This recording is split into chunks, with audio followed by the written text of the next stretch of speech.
Hey, what is up everyone? In today's video we're talking about the development history of Sea of Thieves. We'll be talking about the full history from the beginning of the development of the game to the present. If you haven't already watched the video about the history of Rare from last week, the company who created Sea of Thieves, I'd recommend watching that video first because it explains the history up until where we're going to be starting this video from. With that all being said, let's go ahead and get into the video. Our story starts back in the year of 2014. Rare had once been known for being an innovator and well-respected studio in the gaming industry, from some of their hit games like Donkey Kong Country, Banjo-Kazooie, and Perfect Dark. But starting in the 2000s, their good reputation began to fade as the quality of their new games after the studio was bought by Microsoft were pretty lackluster. After many mediocre titles, including a lot of Kinect games that never really made a big impact, the team wanted to create a fun, online multiplayer game that was both accessible to players and provided the right tools for players to make their own stories and adventures rather than be told what to do. They hoped this new game could revive their reputation and prove to Microsoft that they could do more than just make Xbox Live avatars. For most of the studio's 30-year history, the studio has been highly secretive and known for keeping its projects a mystery even to its own employees. They even made it so if an employee worked in one building, they weren't allowed to enter any of the other buildings that were at Rare. That was until we got one key person who can be seen as a significant factor to the Rare we see today, Craig Duncan. When he took over the studio in 2010, his first goal was to end the mysteries and secrecy both within Rare but also with the public. This I see as being a really significant factor in making Sea of Thieves the great game we all love today.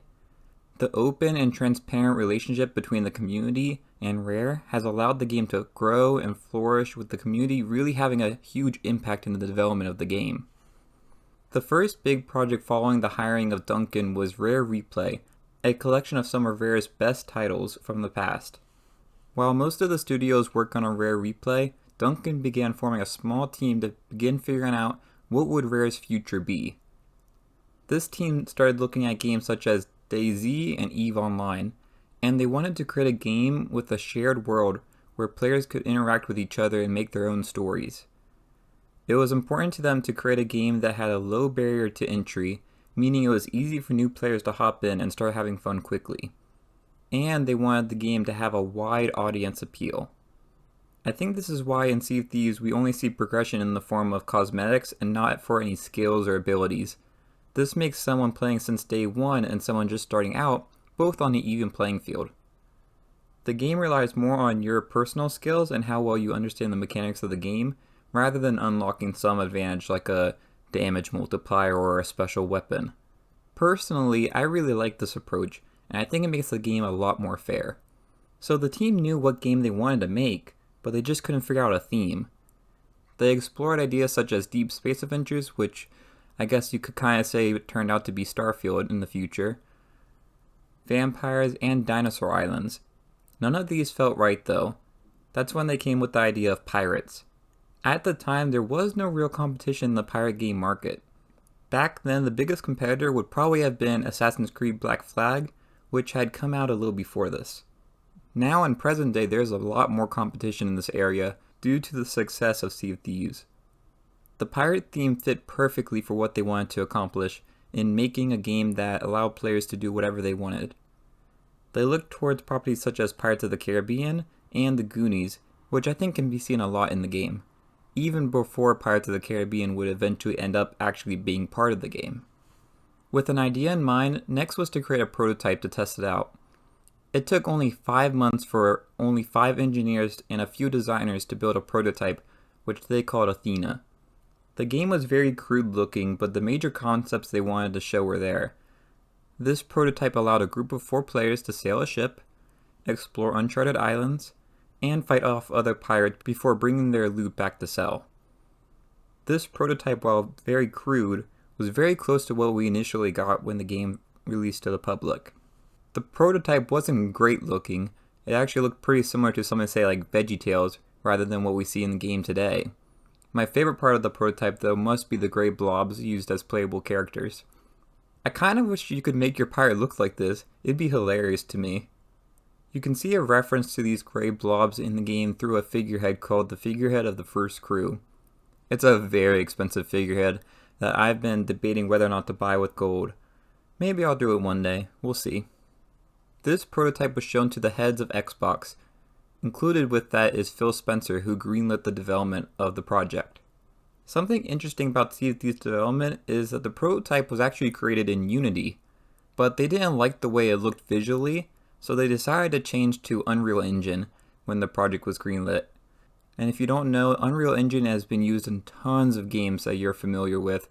This includes Fortnite, Gears of War, and a ton of other games. After the project was greenlit, almost all of the 200-ish staff members at Rare began working on the game.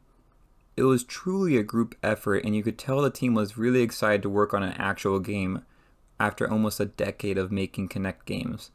At E3 2015, Rare revealed their next project, Sea of Thieves. Craig Duncan described the game to the public as being the most ambitious project Rare has ever done. This reveal was so cool and really made fans excited for what Rare had in store for us.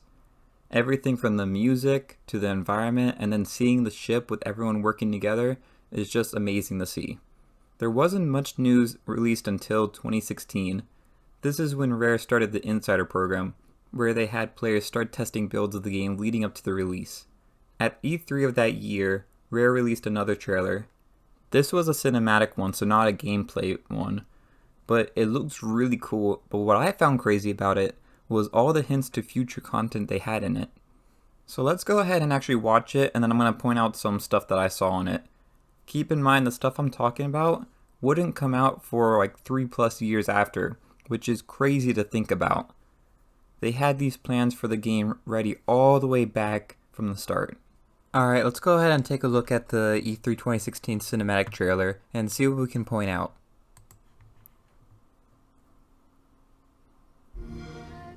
In folds of midnight water, side by side we sons and... Alright, so right here, I believe this was an instrument that was planned, but just had never came out into the game. I think this was supposed to be part of the game though, because you see this a couple of times in other trailers and other promotional stuff. So, I'm not sure why they canceled it. Maybe it was so that we could get the banjo instead? Who knows? daughters we set forth for no king's order. Here we go, we got our first reference to pets being added to the game, where cats would be added several years later, which that's pretty interesting to see. But we'll sail together. Hold fast, tides are turning, flames roar. You have another pet here, but I don't think we have this exact one available. We have other birds that are similar to this, but I don't think in this color scheme we have one like that. Burning with war, be returning if we sail together.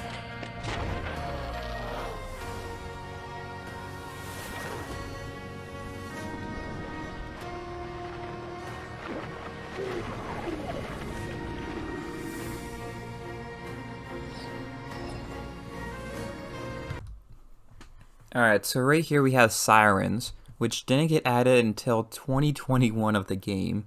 That's crazy if you think about it. But sirens were teased all the way back in 2016.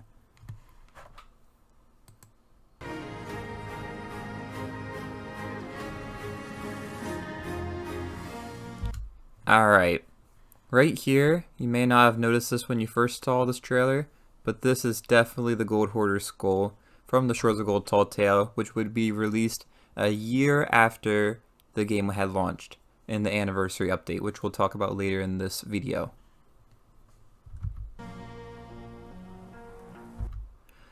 I'll also say that this structure here kind of looks similar to either, say, the Ancient Vaults or the Siren Shrines. So while this is kind of a minor thing, it does have like the references to that.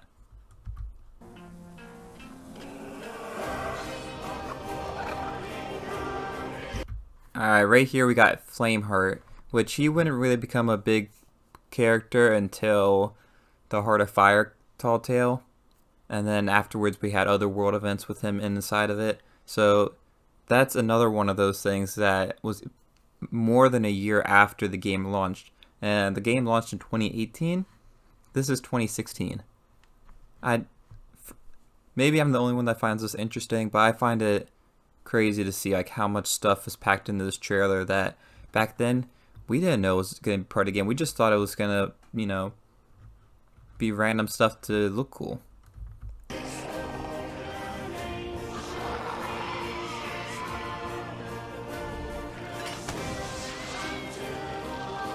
Got another cat down there.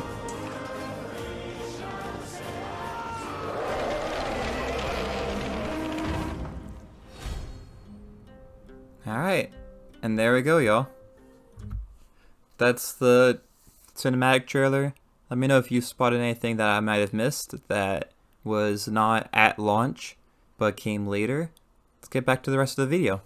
Today, I'm excited to share with you an extended look at never-before-seen gameplay from Rare's shared world adventure, Sea of Thieves. E3 2017 is when we got our biggest look into the game outside of the Insider program.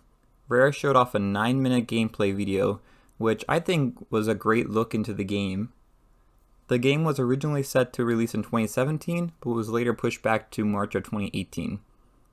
During this period between announcing the game and its eventual release, Rare would begin creating the game we see today, building off that original prototype with unique lands, spooky skeletons, and a highly well-designed and complex water system.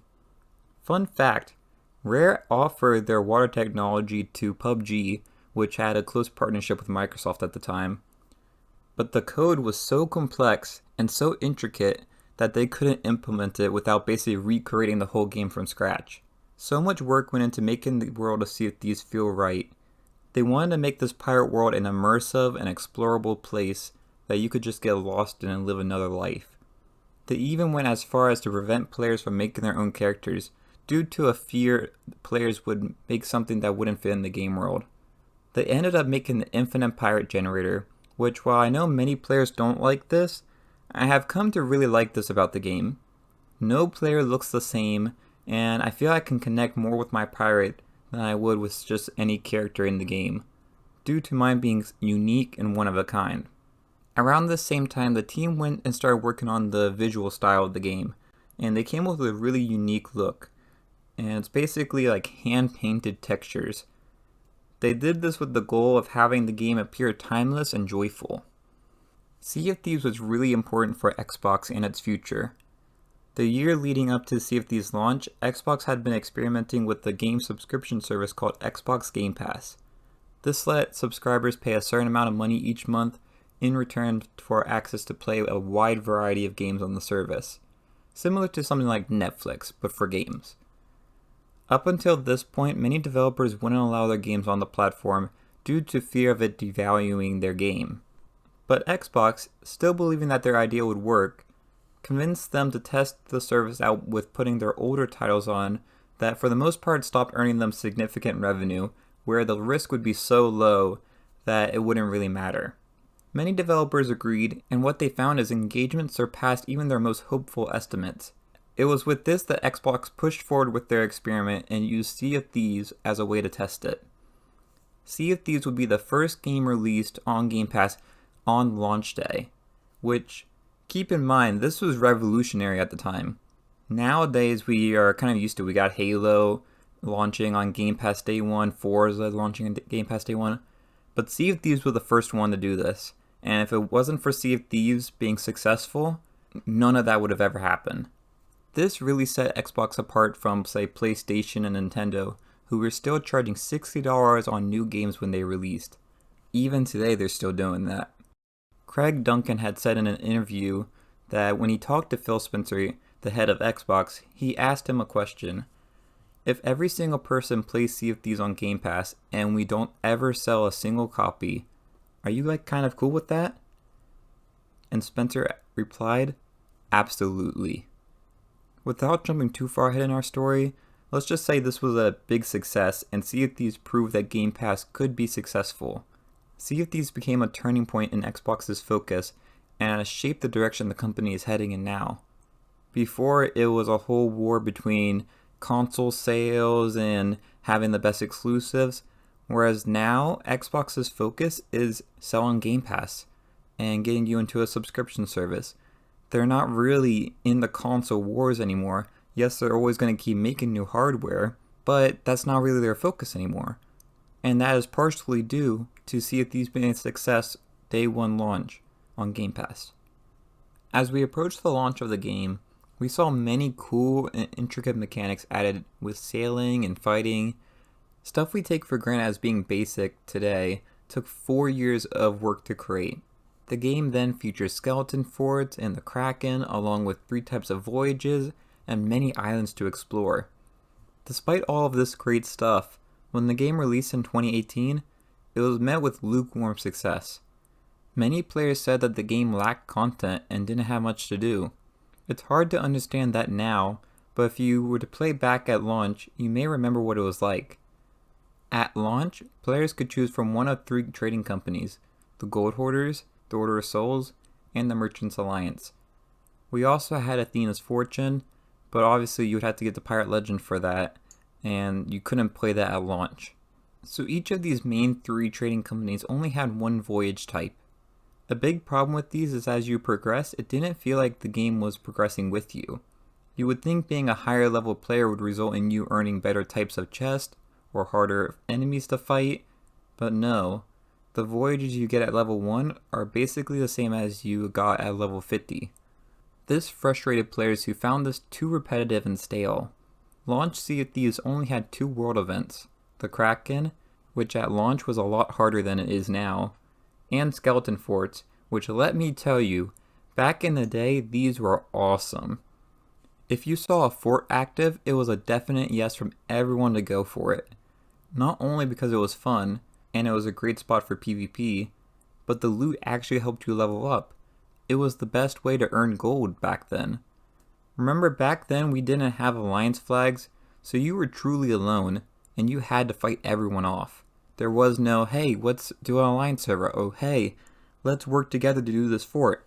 No, if you see another ship, their goal is to take that treasure from you. You have to stop them. The other problem with launch Sea of Thieves was the lack of cosmetics. Since the game is primarily focused on using gold for cosmetic purposes, your main motivator for doing voyages is to be able to buy these cosmetics. At launch, however, there just wasn't that much to buy.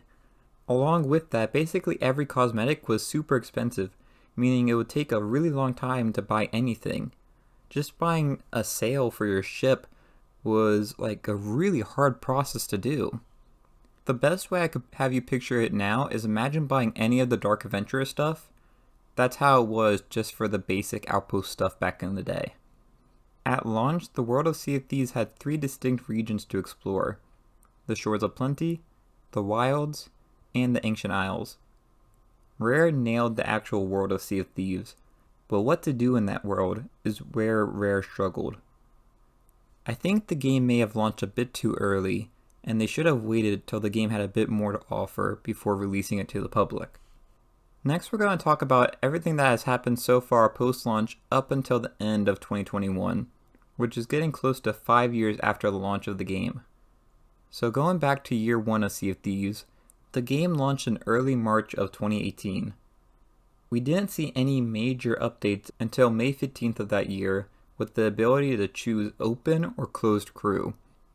For those of you who didn't play Sea of Thieves until after this point, you do not know the pain of only being able to play the game in an open crew setting.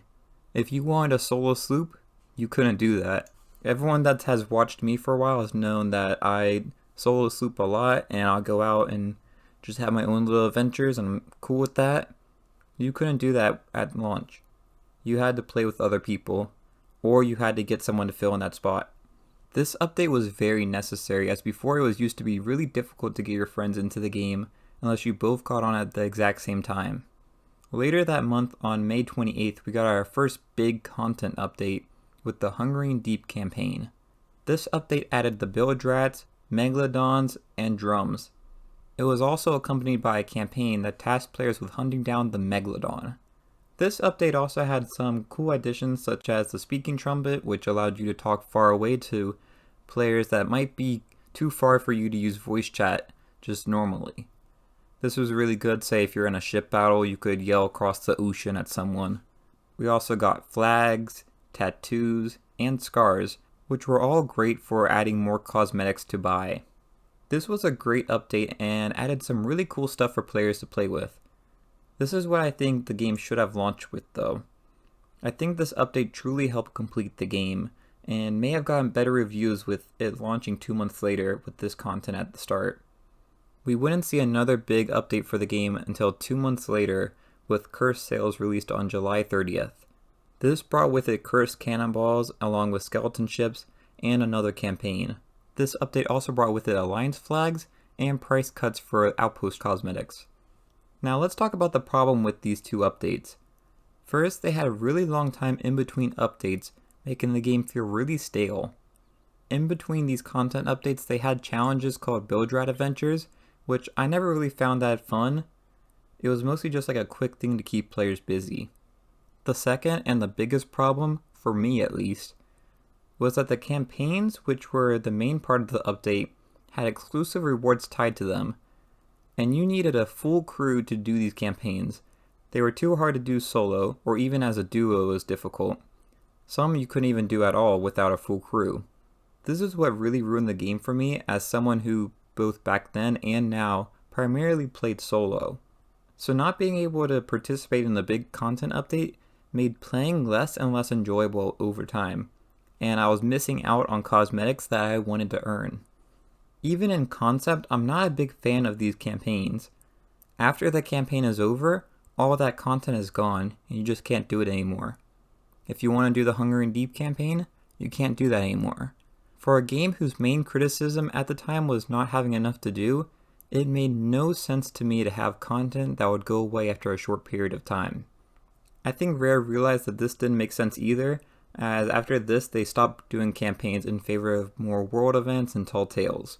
The next update we got was major.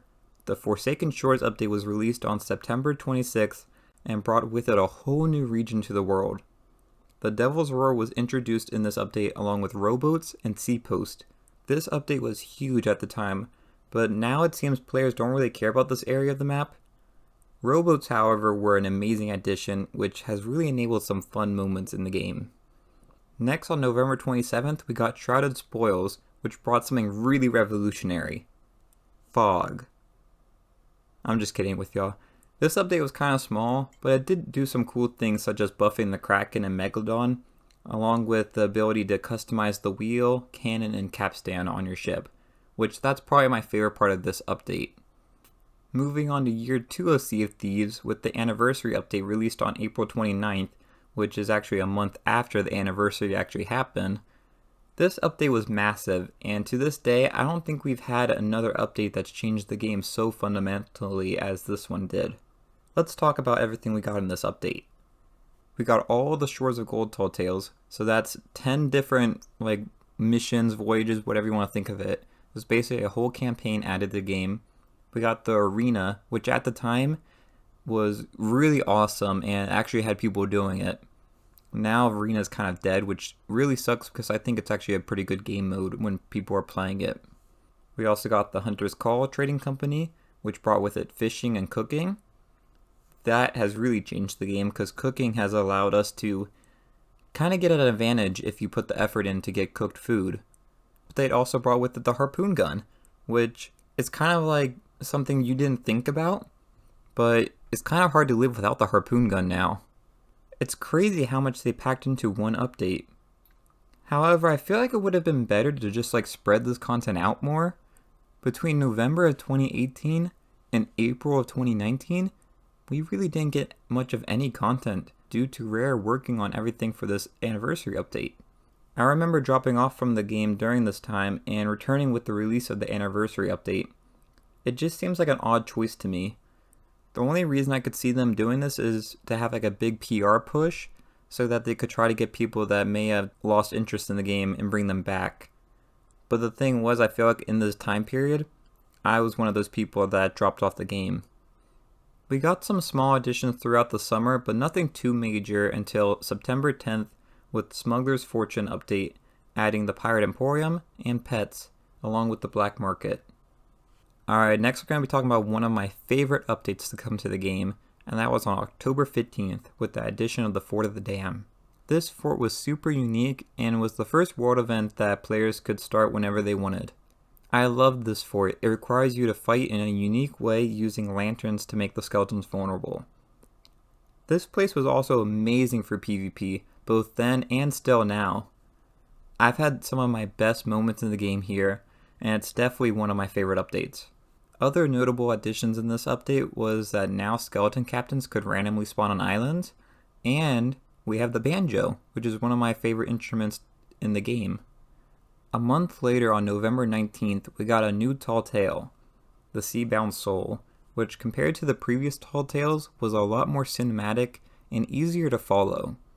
This update also brought with it Ashen Tombs and our first throwable, the Firebomb, which is a great weapon that I cannot live without. After this, in January of 2020, Microsoft declared that Sea of Thieves was its most successful IP it released during the Xbox One generation. This is an amazing accomplishment, and hearing that Microsoft is happy with how Sea of Thieves has performed means it will likely support the game for many years to come. A month later, on February 18th, we got the Cruise of Rage update, which, while being a decent sized update, it was a bit of a flop. This update added a new fort in the Devil's Roar, along with the Chest of Rage and Ashen Skeletons. To me, this feels like stuff that should have already been included when the Forsaken Shores update released, so it was a little confusing to me why we got this update so late afterwards. The month after, though, would bring a great update to the game, on March 11th with the Heart of Fire. This update truly felt like it had something for everyone. We got a new tall tale that was the second part following the Seabound Soul. This is one of my favorite tall tales in the game. I just think the Heart of Fire is a really good tall tale, and if you haven't done it yet, you should definitely check it out. This update also added the Run of Thieves Haven voyage for Pirate Legends, bringing new legendary treasures for pirates to acquire, which this was desperately needed because if you haven't done the regular Pirate Legend voyage, that one is really bad. It's basically just the same trading company voyages you had done previously, but all together, meaning you're basically spending a lot more time doing the same thing you had been doing trying to get to that level. It wasn't good, but I'm sure Sea of Thieves will fix this eventually, but the Run of Thieves Haven helped at least mitigate that a bit. But the best part of this update was the addition of the Chain Shot and Blunderbombs, which along with Firebombs a few months prior, really changes the way you can fight other players in the game. It made the game a lot more strategic, instead of before when players would just randomly shoot cannonballs or button mash while fighting up close. Yes, you still see this nowadays, but you can be more strategic now if you use chain shots, blunderbombs, and firebombs in combination with, say, a sword or pistol or sniper, regular cannonballs, whatever. While I love the Fort of the Dam update for what it added in terms of like really fun moments in the game, the Heart of Fire update was probably one of the biggest updates we got in the game in terms of just adding the chain shot and blunderbombs and other content that they'd added. It was just great. Now we're moving on to the third year of the game, and this is truly when we see an exponential increase in updates. This started with the Heart of Fire at the end of year 2, but the first update of year 3 was Ships of Fortune, released on April 21st at the same time the world was fully shutting down from COVID-19. The main part of this update was emissaries and the addition of the Reaper's Bones. Other updates from this month was the increase of trading company levels from 50 to 75, and the ability to revive crewmates, which is surprising that it took us this long to get this feature, but it's definitely greatly appreciated now to have it. Over the next few months, updates focused mostly on cosmetics until we got to June 16th, Haunted Shores, which added a new world event where you fight ghost ships while listening to a disfigured floating ghost head insult you from the sky. This update brought with it 3 new cannonballs, one being the Wreath Ball, which is without question the best cannonball in the game. This cannonball acts similar to, say, a gunpowder keg explosion, so it's really devastating and really fun to use. Around the same time, the game was also released on Steam, which helped bring more players to the game, and this was really good for the growth of Sea of Thieves. A month later, we got the Ashen Winds update, which is actually around the time I started making videos for this channel. This update brought another new world event, where you fight Ashen Lords, who when defeated drop an Ashen Skull, which kind of acts like a flamethrower, which is really cool. Next, we have another one of my favorite updates, with the Vault of the Ancients update on September 8th. This update brought with the Ancient Vaults, which are super fun, and they make me feel like Indiana Jones while doing it, so that's obviously something I would love.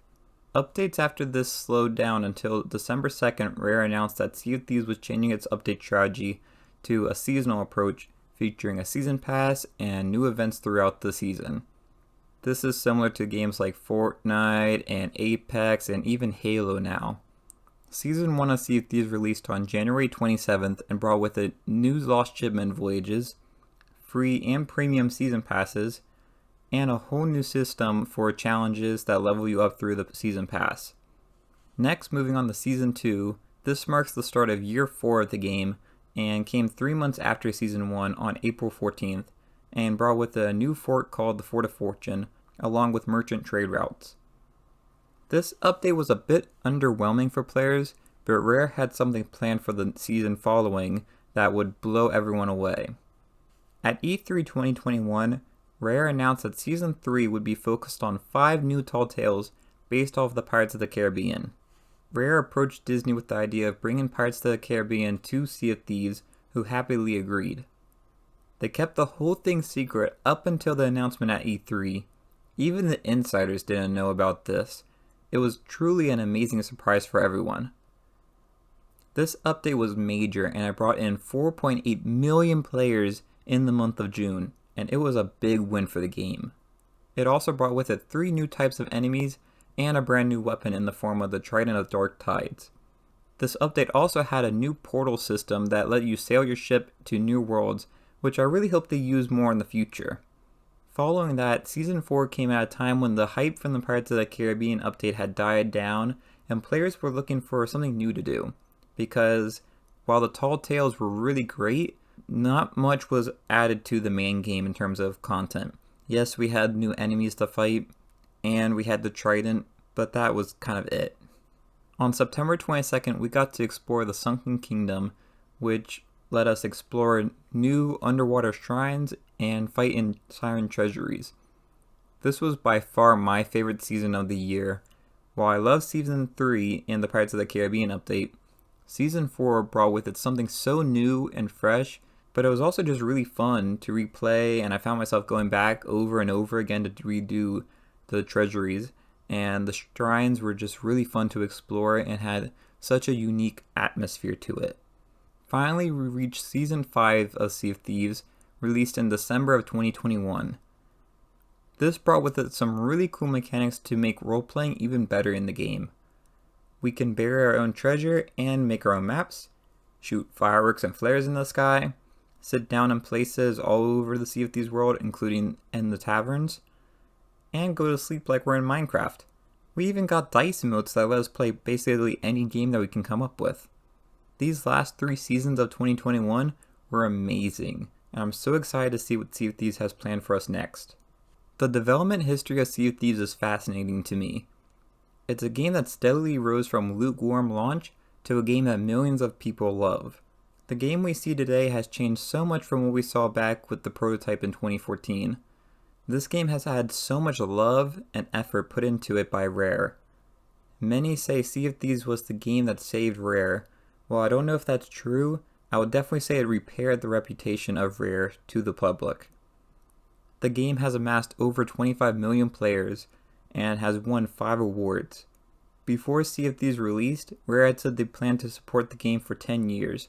We're getting close to the halfway mark, and if the past has shown us anything, the best is yet to come. Sea of Thieves is one of my favorite games of all time, and I can tell the game will last for a very long time. I hope you all enjoyed this look back at the history of Sea of Thieves and its development. This video took a really long time to make, so if you enjoyed it, it'd mean a lot to me if you left a like and subscribe. But that's it for this video. Thanks for watching, and I'll see y'all next time. Bye y'all.